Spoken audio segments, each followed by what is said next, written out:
আসসালামু আলাইকুম। এইচএসসি পরীক্ষায় তোমরা যারা এ প্লাস নিশ্চিত করতে চাও, প্লাস ভার্সিটি অ্যাডমিশন পরীক্ষার ক্ষেত্রে যারা অনেক ভালো মার্কস পেতে চাও, সবার জন্যই কিন্তু ভোক্যাবস বা সিনোনিম অ্যান্টোনিম খুবই গুরুত্বপূর্ণ। আজকে আমরা 1000+ ইংলিশ ভোক্যাবস বা সিনোনিম অ্যান্টোনিমস তোমাদেরকে দিয়ে দেওয়ার চেষ্টা করব এই ভিডিওতে এবং পরবর্তী কয়েকটা ভিডিওতে, যেটার মাধ্যমে তোমরা তোমাদের এই পরীক্ষায় অনেক ভালো নাম্বার তুলতে পারবা।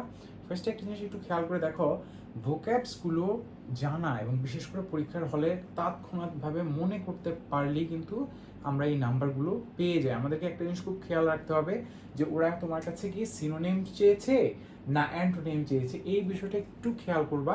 তোমরা নিশ্চয়ই জানো যে সিনোনিম মানে কিন্তু সেম মিনিং ওয়ার্ডস, এবং অ্যান্টোনিমস মানে হচ্ছে কি যে মিনিংটা অপোজিট, বিপরীতার্থক শব্দ। তাই অলওয়েজ এই বিষয়টা একটু খেয়াল করবা। আমরা আজকে চলো আমাদের ভোক্যাবস জার্নিটা স্টার্ট করি। ফার্স্টে দেখো আমাদের একটা ভোক্যাবস যেটা আছে সেটা হচ্ছে থ্রাইভ। থ্রাইভ মানে কি? থ্রাইভ মানে হচ্ছে কোনো কিছুকে এক্সপ্যান্ড করা, কোনো কিছুকে বর্ধিত করা। এই যে তুমি আমার ভিডিওটা দেখছো কেন? Because you want to thrive your knowledge, তাই না? যে তুমি তোমার নলেজকে এক্সপ্যান্ড করতে চাও, প্রসারিত করতে চাও, বড় করতে চাও, তাই না? ইনক্রিজ খুবই সুন্দর একটা ওয়ার্ড। তারপরে গ্রো, গ্রোয়িং।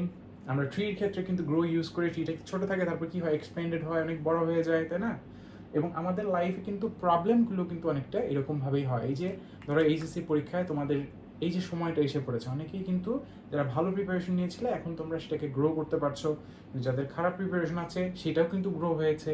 সো ছোটো একটা জিনিস থেকে কিন্তু বড় হওয়া, এক্সপ্যান্ড হওয়া, প্রসারিত হওয়াটাকে আমরা কি বলি? গ্রো বলি, তাই না? এটাই হচ্ছে আমার থ্রাইভ। ওকে, এরপরে দেখো স্প্রেড আছে, একটা জিনিস ছড়িয়ে পড়া। করোনা ভাইরাস কি হয়, প্রথমে কিন্তু একজন মানুষ, এই যে তোমাদের এই পরীক্ষা, একটা এইচএসসি পরীক্ষা যেটা হয়ে যাচ্ছে, তাই না? এই কোভিড পরিস্থিতির ভিতরে এটা কিন্তু এক্সপ্যানশন হচ্ছে। এই যে তোমরা নিশ্চয়ই জানো যে একটা নির্দিষ্ট সময়ের পরে এই যে কোভিডের যে প্রসার, এটা কিন্তু কি হয়েছে, এটা কিন্তু আমরা বলতে পারি কোভিডটা স্প্রেড হয়েছে, ছড়িয়ে পড়ছে, তাই না? 2020 সালে কিন্তু এভাবেই ছড়িয়ে পড়লো। ছড়িয়ে পড়ার পরে কিন্তু অনেক মানুষের মৃত্যু আমরা দেখেছি। তাহলে এই যে ছড়িয়ে পড়া মানে কি, সে এক যে এলাকায় ছিল পরে আরেক এলাকাগুলোতেও সে চলে গেল, স্প্রেড করলো।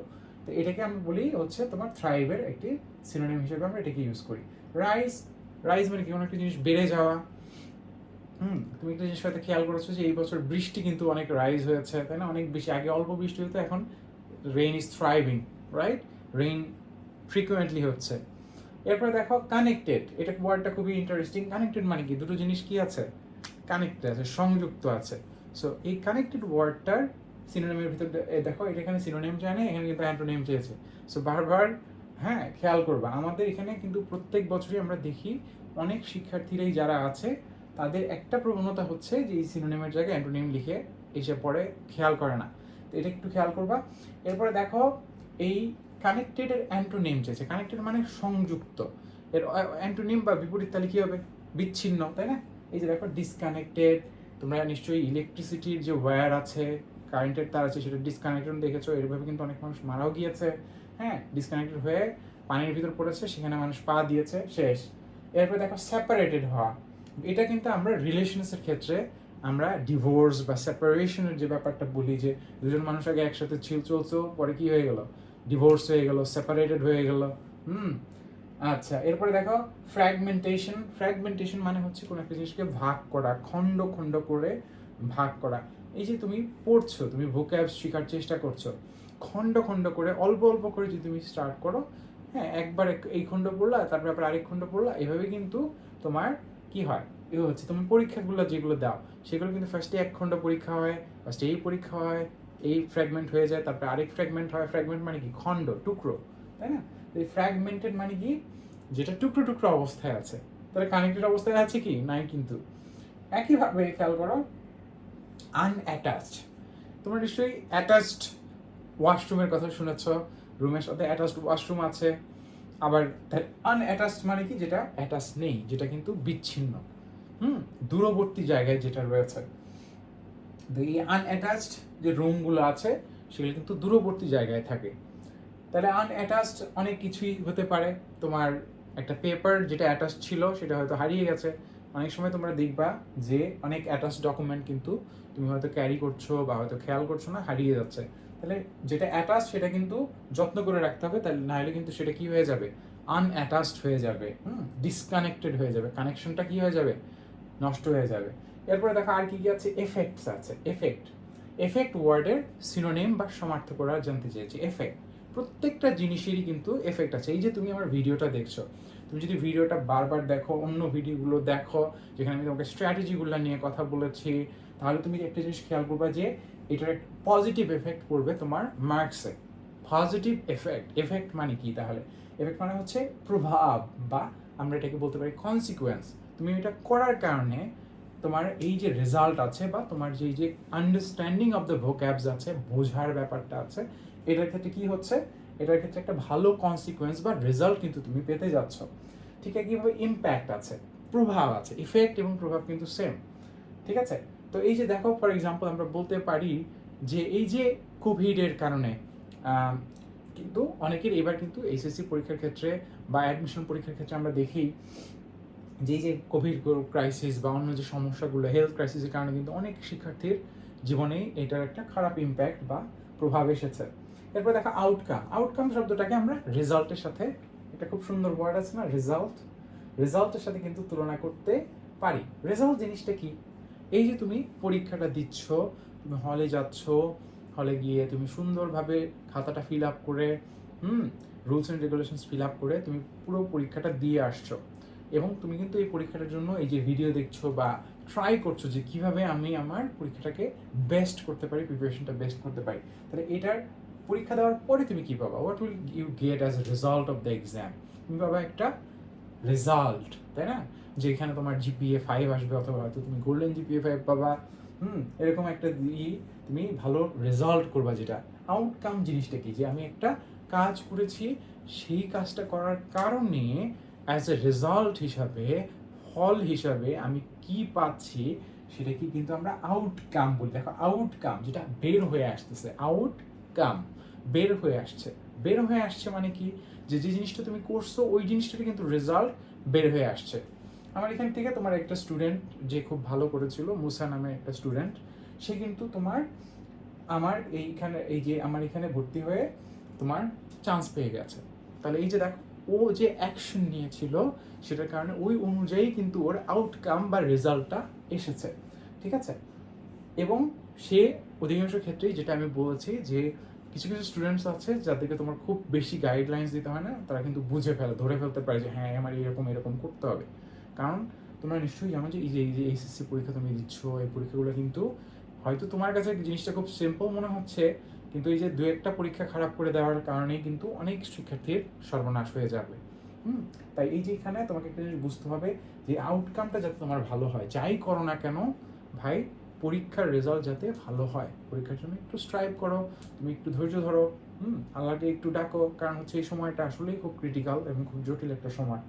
অ্যাডমিশন এবং এইচএসসির সময় কিন্তু কেউ কাউকেই পাশে পাওয়া যায় না, সেটা বাস্তবতা। এরপরে দেখো, রেজাল্ট তো আমরা বললামই। তাহলে ইফেক্ট এর রেজাল্ট হিসেবে কিন্তু ইফেক্ট ওয়ার্ডটা এখানে তোমার জন্য আসতে পারে। আচ্ছা, এরপরে দেখো হ্যারাস আছে।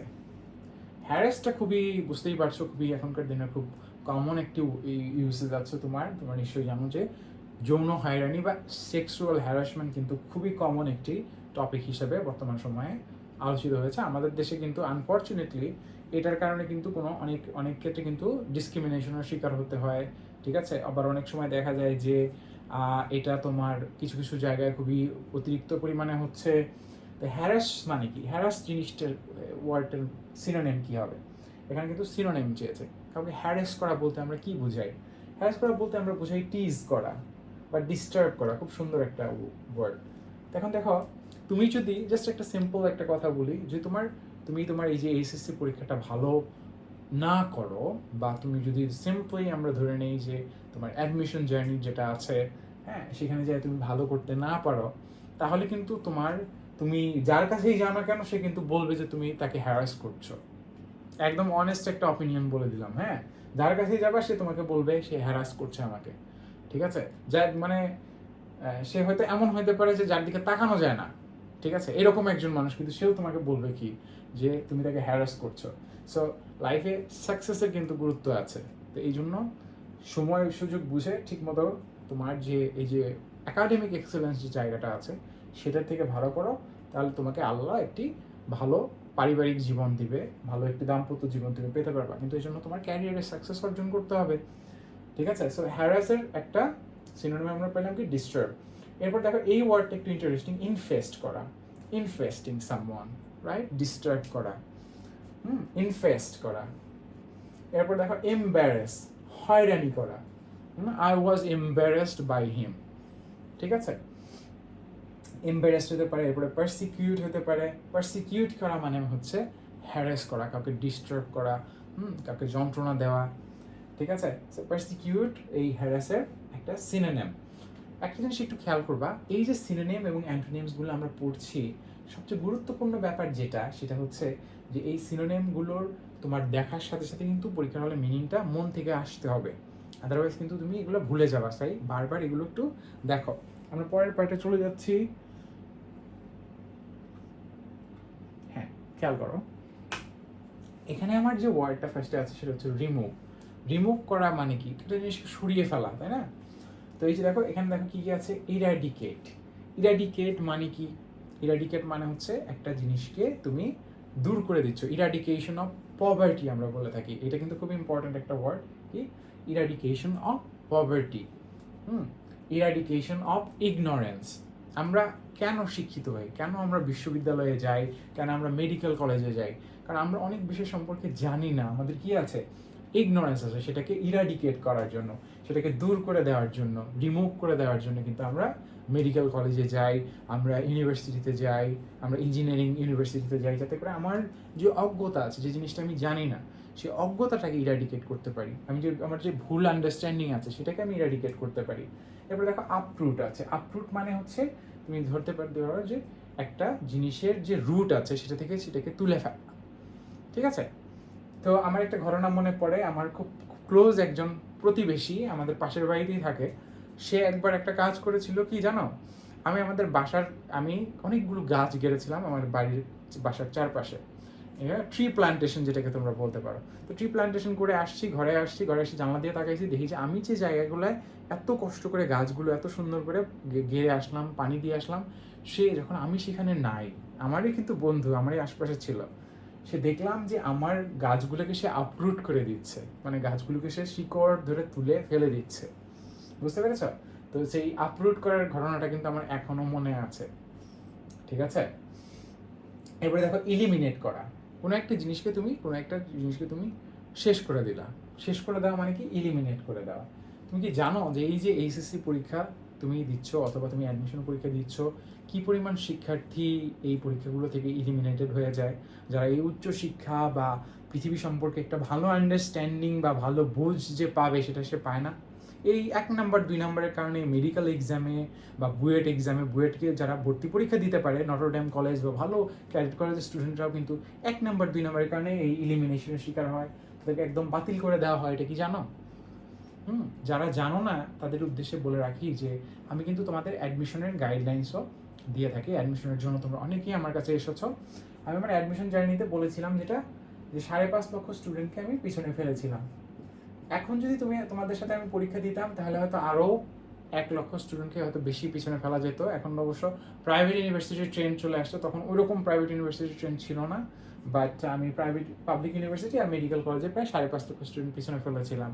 এবং এখানে আমার অভিজ্ঞতা কিন্তু সব পরীক্ষাতে ভালো ছিল না, আমি কিছু পরীক্ষা খারাপও করেছিলাম, যেগুলো থেকে আমি তোমাদেরকে শিখিয়ে থাকি। কারণ এখানে অনেক স্ট্র্যাটেজি বা কৌশল আছে। যেমন একটা কৌশল তোমাদেরকে বলি, যখন তুমি অ্যাডমিশন পরীক্ষা দিতে যাচ্ছ তখন তোমাকে কিন্তু কোশ্চেন পাওয়ার সাথে সাথে খুব দ্রুত দাগাইতে হয়। তুমি হয়তো মনে করো যে না, আমাকে 1 ঘন্টা সময় বলছে মানে 1 ঘন্টা সময় আমি পাবো।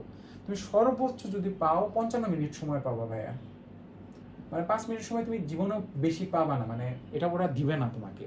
ওরা কোশ্চেন বের করতে সময় নিবে, তুমি হয়তো পিছনের দিকে পড়ছো, তুমি কোশ্চেন পাবা সবার পরে, আবার তোমার কাছ থেকে অ্যান্সার শিটটা নিয়ে নেবে, তাহলে শুরু করবে তোমার কাছ থেকে, তাহলে তো ওখানে তুমি 2-3 মিনিট কম পাইলা, তাহলে তুমি 55 মিনিট সময় পাবা, খুব যদি বেশি তুমি পাও। এবং অনেকে যারা একটু কপাল খারাপ তারা 53 মিনিটের সময় পায়, 1 ঘন্টা সময়ের জায়গায়। ধরো মেডিকেল ভর্তি পরীক্ষার কথা বলছি, বা অন্য যে কোনো ভার্সিটি অ্যাডমিশন পরীক্ষার ক্ষেত্রে, ইভেন তুমি বুয়েট ভর্তি পরীক্ষার ক্ষেত্রে দেখবে এই ধরনের একটা ডিসক্রিমিনেশন কিন্তু হয়। সো খুব কম সময়ের ভিতরে কিন্তু দাগাইতে হয়। যারা জানো না তারা কিন্তু এইভাবে জিনিসগুলো একটু খুব দ্রুত দাগানোর চেষ্টা করবে, কিন্তু যেটা বলছি রুলস অ্যান্ড রেগুলেশনস পার্টে কোনো ভুল করবে না। ওএমআরসিটি কিন্তু ভুল করলে তোমার পুরো চান্স টান্স সব বাতিল, তোমার পুরো জীবন শেষ, তাই না? সো একটু সচেতন হও। আমরা এগুলো তো ব্যাপারে তোমাদেরকে ট্রেন করে থাকি আগের থেকে, আমি তোমাদেরকে বলে দিই, বুঝাই দিই, যত সম্ভব আমি বলি, কিন্তু অনেক স্ট্র্যাটেজি আছে, এক্সপিরিয়েন্সগুলো তোমার সাথে শেয়ার করলে পরে বলা যাবে। তাহলে এলিমিনেশন আমি বুঝাইতে পারলাম যে কীভাবে এলিমিনেট করে দেওয়া হয় শিক্ষার্থীদের, তাদের জীবনের কিন্তু অনেক ক্ষতি হয়ে যায়। এই যে এইচএসসি পরীক্ষা কিন্তু একটা এলিমিনেশন। তুমি যদি গোল্ডেন জিপিএ 5 পাও তাহলে তুমি বুয়েট ভর্তি পরীক্ষায় বসতে পারবা, মেডিকেল ভর্তি পরীক্ষায় তুমি অনেক মার্ক আগায় থাকবা অন্যদের চেয়ে, যদি তোমার গোল্ডেন জিপিএ 5 বা দুটোতে 5 থাকে। এসএসসি পরীক্ষা যারা খারাপ করেছো, এখন কিন্তু তোমার এই যে এলিমিনেশন প্রসেসটা চলছে, ঠিক আছে? সো এইচএসসি পরীক্ষাটা খুব ভালোভাবে দাও। আচ্ছা, আর এরপরে দেখো অ্যাবলিশের ব্যাপারটা আছে। অ্যাবলিশ মানে হচ্ছে একটা জিনিসকে বিলোপ করে দেওয়া, তাই না? বিলোপ সাধন করে দেওয়া। ওকে, এরপরে দেখো আমরা পরের পার্টে চলে যাই। আনকনশিয়াস একটা ওয়ার্ড আছে, এটা খুব সুন্দর একটা ওয়ার্ড। আমরা আনকনশিয়াস মাইন্ড বা সাবকনশিয়াস মাইন্ড নিয়ে কিন্তু অনেক কথা জানি, তাই না? আমি এখানে তোমার জোসেফ মার্ফির একটি বইয়ের রেকমেন্ডেশন দিয়ে থাকি, যেখানে উনি এই power of your unconscious mind বা সাবকনশিয়াস মাইন্ড নিয়ে অনেক সুন্দর কথা বলেছেন। তো এই যে তোমার আনকনশিয়াস মাইন্ড আছে, সে কিন্তু সবসময় দুশ্চিন্তা করে। এই যে তুমি জানলে অবাক হবা, এই আনকনশিয়াস মাইন্ডের কারণে কিন্তু এই সময় যখন তোমরা এইচএসসি পরীক্ষা পার্টিসিপেট করছো বা তুমি হয়তো অ্যাডমিশন পরীক্ষা পার্টিসিপেট করছো, অনেক স্টুডেন্ট আছে যারা সারা জীবন দেখবা ফাঁকিবাজি করেছে, ঠিক আছে? সারা জীবন সে ফাঁকিবাজি করেছে, কিন্তু এই পরীক্ষার আগ দিয়ে কেন জানি ওর ভিতরে, আত্মার ভিতরে একটা পরিবর্তন হয়ে যায়, ওর অন্যরকম একটা বোধ আসা পড়ে যে আমি যদি চান্স না পাই মানুষ আমাকে কি বলবে। একটা স্টুডেন্টের ঘটনা, আমার এখান থেকে ও তোমার জাহাঙ্গীরনগরে চান্স পেয়েছিল, ওর সাথে আমি কথা বলেছিলাম। সে বলেছিল যে তোমার প্রথমবার চান্স পাওয়ার পরে যখন ওর বন্ধুরা সবাই ভালো ভালো ইউনিভার্সিটিতে চান্স পেয়ে গেছে, ঢাকা ইউনিভার্সিটিতে চান্স পেয়ে গেছে, ও তোমার জাহাঙ্গীরনগরের জন্য প্রিপারেশন নেয়। তো জাহাঙ্গীরনগর অন্যতম একটা পাবলিক ইউনিভার্সিটি, গুরুত্বপূর্ণ, খুব ভালো একটা ইউনিভার্সিটি জানো, কিন্তু ওখানে চান্স পাওয়া কিন্তু ছেলেদের জন্য খুব ডিফিকাল্ট। 2 বছর ধরে ও তোমার পড়াশোনা করে, এই যে কোভিড ক্রাইসিস বা ওই সময়টাতে, হ্যাঁ ওই সময়টাতে 2 বছরের 1.5 বছর আর 2 বছরের বেশি 2.5 বছর পড়াশোনা করার পরে সে কিন্তু খুব ভালো ডিপার্টমেন্ট পায়নি, বাট একটা চান্স সে পেয়ে গেছে জাহাঙ্গীরনগরে। তো এই যে দেখো, তাহলে দেখো সে কিন্তু তার এই আনকনশিয়াস মাইন্ড কিন্তু এই জিনিসটা বুঝিয়ে দিয়েছে, সে কিন্তু দীর্ঘদিন ঘর থেকে বের হয়নি। আর তাহলে এই আনকনশিয়াস মাইন্ডকে তোমার কিন্তু কাজে লাগিয়ে দেবে। আনকনশিয়াস দেখো, আনকনশিয়াস যে এখানে এই ওয়ার্ডটা ব্যক্তিকেন্দ্রিক হিসাবে ইউজ হয়েছে, মাইন্ডের ক্ষেত্রে ইউজ হয় নাই। হ্যাঁ, ব্যক্তিকেন্দ্রিকভাবে দেখো, আনকনশিয়াস মানে কি, যে মানুষটা কনশিয়াস না। কনশিয়াসনেস মানে কি, সচেতনতা, তাই না? তুমি অ্যাওয়্যার আছো কি না। তো কিছুদিন আগে একটা খুব ইম্পর্টেন্ট জিনিস সম্পর্কে আমরা জেনেছিলাম, যেটা শয়তানের নিঃশ্বাস, তোমরা নিশ্চয়ই জানো, অত্যন্ত ভয়ঙ্কর একটি ড্রাগ। এইটা তোমার এই যে কলম্বিয়া অঞ্চল বা ওই সমস্ত দেশ যেগুলো আছে, যে দক্ষিণ আমেরিকার দেশে, এগুলো দিয়ে তোমার নারীদের সাথে অবৈধভাবে শারীরিক সম্পর্ক করার জন্য এই ধরনের ড্রাগসগুলো ব্যবহার করতো। হ্যাঁ, এই ড্রাগসগুলো দিলে মানুষের যে এই যে তোমার যেটাকে আমরা বলি যে তার যে সেন্সটা থাকে না, এবং তাকে নিয়ে তুমি যাই করতে বলবা সে তাই করবে, এরকম একটা ভয়ঙ্কর ড্রাগ কিন্তু এই শয়তানের নিঃশ্বাস বা ডেভিলস ব্রেথ। তো এই যে আনকনশিয়াস যে মাইন্ডটা আছে, আনকনশিয়াস মানে কি, সচেতন না। এরপরে দেখো, তাহলে ওই তোমার সচেতনতা থাকে না। এখানে দেখো আর কি কি আছে, এখানে দেখো আছে আমার ইগনোরেন্ট আছে। ইগনোরেন্ট মানে কি, যে জানে না। আনকনশিয়াস মানে কি, যে অজ্ঞান, তাই না, জ্ঞানহীন। তাহলে ইগনোরেন্ট মানে কিন্তু যে ইগনোর করতেছে, জানে না। এই ভার্সিটি অ্যাডমিশনের সময় তোমরা কি জানো যে কত ধরনের স্টুডেন্ট আছে যারা এই সময়টা একটু ঠিক কাজ করে ভার্সিটিতে চান্স পেয়ে যায়, মেডিকেল কলেজে চান্স পেয়ে যায়, ভালো ভালো ভার্সিটি, ঢাবি, হ্যাঁ ডিএমসি, এগুলোতে চান্স পেয়ে যায়। আর কিছু কিছু স্টুডেন্ট আছে তারা ইগনোরেন্ট, তারা জানেই না কিছু, হ্যাঁ তারা ওইরকমভাবেই চলতে থাকে, এত বড় সুযোগগুলো নষ্ট করে, বুয়েটে চান্স পাওয়ার সুযোগ নষ্ট করে, বুঝে সারা জীবন ফাঁকিবাজি করছে। এরা ইগনোরেন্ট। ইনডিফারেন্ট দেখো, এটা দেখো, সে ডিফারেন্স খুঁজে পায় না। উচ্চশিক্ষা কেন দরকার? কারণ তোমার নিজেকে ডেভেলপ করতে হবে, তোমার বুঝতে হবে অনেক কিছু। শুধু ভার্সিটির উপর ডিপেন্ড করার বা মেডিকেল কলেজের উপর ডিপেন্ড করার কথা আমরা কিন্তু বলবো না, ঠিক আছে? হ্যাঁ, কারণ হচ্ছে পাবলিক গেম হিসেবে বলছি, দেখো ইনডিফারেন্ট হয়ে আমি যদি জাস্ট ইউনিভার্সিটি টিচার, আমি ধরো বুয়েটে চান্স পেয়েছি, আমি এখন বুয়েটে চান্স পাওয়ার পরে কী করলাম, আমি বসে থাকলাম যে না আমার টিচাররাই আমাকে সব কিছু শিখিয়ে দিবে, হ্যাঁ তাহলে কিন্তু হবে না। আমাকে কিন্তু ইনডিফারেন্ট হওয়া যাবে না, আমাকে কিন্তু এরকম আমি ডিফারেন্ট করলাম না, পার্থক্য করলাম না, হ্যাঁ বেখেয়ালি হয়ে রইলাম, তাহলে কিন্তু হবে না। আমাকে নিজ উদ্যোগে শিখতে হবে। আচ্ছা, এরপর দেখো আনইনফর্মড, অনেক মানুষ আছে না আনইনফর্মড, তারা জানেই না। এই যে কোভিড ক্রাইসিস আবার শুরু হয়ে গেছে দ্বিতীয়বারের মতো, মানুষ কিন্তু আনইনফর্ম, তাদের কোনো সচেতনতাই নেই, আনইনফর্ম, ইনফর্ম না। এরপরে দেখো ইনসেন্সিবল, সেন্স নাই যার, এই আনকনসিয়াসনেস নাই যার, এবং ইনসেন্সিবল, যার সেন্স নাই, same, both of the words mean the exactly same thing. Alright, এরপরে দেখো মেজার। এই মেজারটা আসলে অ্যাকশন কেন্দ্রিক মেজারের দিকে নেওয়া হয়েছে। অ্যাকশন কেন্দ্রিক মেজার, অ্যাকশন শব্দটার সাথে তোমরা নিশ্চয়ই পরিচিত আছে, অ্যাকশন, কাজ করা। যে what measure did the government take to eradicate the problem of poverty. Measure মানে কি, সে ব্যবস্থাটা কি নিয়েছে। What measure did the government take to to solve the problem of coronavirus. They promoted vaccination. Okay, so measure মানে কি, ব্যবস্থা, একটা কোনো একটা অ্যাকশন নেওয়া। দেখো স্টেপ, অ্যাকশন, অ্যাক্ট, ডিড, এই যে দেখো did, what are his deeds, good did, bad did, আমরা বলি না ভালো কাজ খারাপ কাজ। হ্যাঁ, গুড ডিড মানে কি, ভালো কাজ, ব্যাড ডিড মানে খারাপ কাজ। প্রোগ্রাম, কাজের যে প্রোগ্রাম, যখন তুমি কাজ করছো কিন্তু তোমাকে কিন্তু স্টেপ বাই স্টেপ কাজ করতে হয়। ফার্স্টে একটা স্টেপ করতে হয়, ধর তুমি এক্সাম দিচ্ছ, এইচএসসি এক্সাম, ফার্স্ট তোমার যে কী করতে হবে, ঠিক সময় সকালে ঘুম থেকে উঠতে হবে, রাত জাগা যাবে না, পরীক্ষার আগের দিন। তারপরে হলে যেতে হবে, হলে যাওয়ার পরে ঠিক সময় হলে গেলা, হলে যাওয়ার পরে ঠিক সময় ঢুকে পড়তে হবে, ঢুকে পড়ার পরে রুলস অ্যান্ড রেগুলেশনস পার্ট, ওই আমার ঠিক মতো ভুল করতে, মানে ভুল করে দাগানো যাবে না, সঠিকভাবে দাগাইতে হবে। এরপরে তোমার কোশ্চেন দিবে, তোমাকে অ্যান্সার করতে হবে। তাহলে দেখো এটা কিন্তু একটা স্টেপ বাই স্টেপ না, এক ধাপ তারপর এক ধাপ, তো এটাকে আমরা বলি কি, প্রোগ্রাম। তাহলে এই ওয়ার্ক অ্যাকশনটাকে আমরা অনেকগুলো অ্যাকশনের অ্যাকুমুলেশন হয়ে প্রোগ্রাম হিসেবে এই মেজারটা, গভর্নমেন্টের প্রোগ্রাম। যেমন বাংলাদেশ গভর্নমেন্টের একটি ব্যবস্থা আছে, যেটাকে আমরা বলতে পারি অ্যানুয়াল ডেভেলপমেন্ট প্রোগ্রাম, মানে এই মেজার বা অ্যাকশনের অ্যাকুমুলেশনটাই আমরা এখানে বুঝতে পারি। এরপর দেখো আছে কনজারভেটিভ, এটা আসলে তোমার রক্ষণশীল মানুষ হিসাবে তুমি বলতে পারো। কনজারভেটিভ, এটার অ্যান্টোনিম চেয়েছে, অ্যান্টোনিম মানে কি, বিপরীত, তাই না? কনজারভেটিভ মানে হচ্ছে রক্ষণশীল মানুষ। কিছু মানুষ তুমি অলওয়েজ দেখবা যারা অন্য মানুষদের সাথে মিঙ্গেল করে না। আমার একটা স্টুডেন্টের ঘটনা একটু বলি, সে আবার এই কনজারভেটিভ ছিল না, সে এটার অ্যান্টোনিমই ছিল, সে লিবারেল ছিল। কিন্তু লিবারেল থাকার কিন্তু অনেক খারাপ একটা এফেক্ট আছে। আমি যখন আমার উচ্চশিক্ষার জীবনে যে দিয়ে যাচ্ছি, তখন একদিন আমার এক ফ্রেন্ড দেখলাম যে তোমার গাজার কথা বললো, তো ওইটার পরে আমি তার সাথে আর কোনোদিন দেখা করি নাই। ঠিক আছে, সো একটা জিনিস একটু খেয়াল করে দেখো, সো আমি যদি একটু লিবারেল হইতাম, যে একটু ট্রাই করে দেখি, তাহলে হয়তো আমি এখন মানে আমার জীবনে যে সাকসেস পাইছি, হ্যাঁ, ধরো গভর্নমেন্ট জবের পরীক্ষাতে বা অন্য যে পরীক্ষাতে আমার যে সাকসেসগুলো আছে, এগুলো সব হাওয়ায় হয়তো মিশে যেত, তাই না? তাহলে লিবারেল হওয়া কিন্তু যাবে না অন্য উল্টাপাল্টা মানুষদের সাথে। আমার এক স্টুডেন্টের ঘটনা বলছিলাম, সে তোমার টিনেজ থেকে উল্টাপাল্টা ফ্রেন্ডদের সাথে মিশে একদম শেষ হয়ে গেছে। এবং এই ধরনের শেষ হয়ে মানুষজনের থেকে তোমার কিন্তু দূরে থাকতে হবে। হ্যাঁ, তো আসলে সোসাইটি কিন্তু খুব ডেঞ্জারাস দিকে যাচ্ছে, বুঝতেই পারছো।